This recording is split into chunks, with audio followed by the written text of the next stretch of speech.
It's amazing because when I think about it, and Al and I often talk about this, about the path that we take.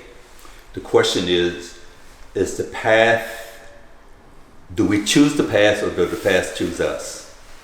And I would have to say everything I've done thus far, even from becoming a meat manager for Safeway, working in a small independent grocery store, starting my own landscape business, to having a cleaning business, commercial cleaning business, and owning real estate. It's not a path that I choose for myself, but the path chose me.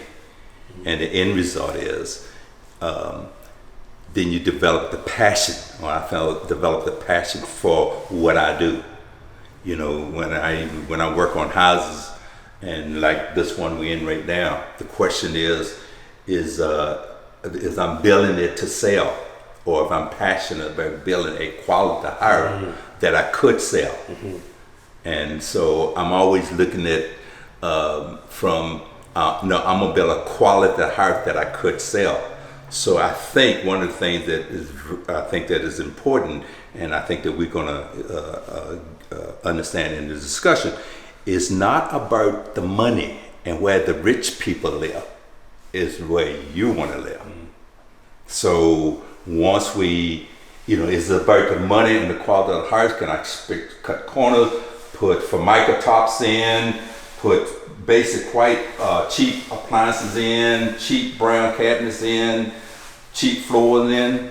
I could, but do I? No, because I have a passion for it. And it's all about building quality, that if we're going to leave a legacy, we want to leave a quality legacy, a legacy that, like me and my son, I tell people he's my best friend. Him and I talk almost every day. They say, "You talk to your son every day?" I say, "Absolutely, we talk every day." And so, we have over the years developed this relationship because we're passionate about what we do. Yeah. It's funny because a lot of young investors do talk about the money, right? Yeah, exactly. And I get it.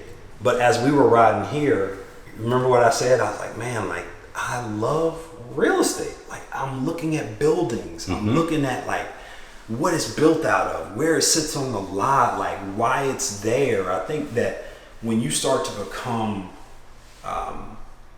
when you start to live in your purpose, especially when it comes to real estate, money's not going to sustain that purpose, right? Because you'll do anything for the dollar, right? And when you don't get that deal done, you don't have enough passion and enough purpose to get to the next opportunity that comes. Exactly. Because you are only focused on the dollar, right?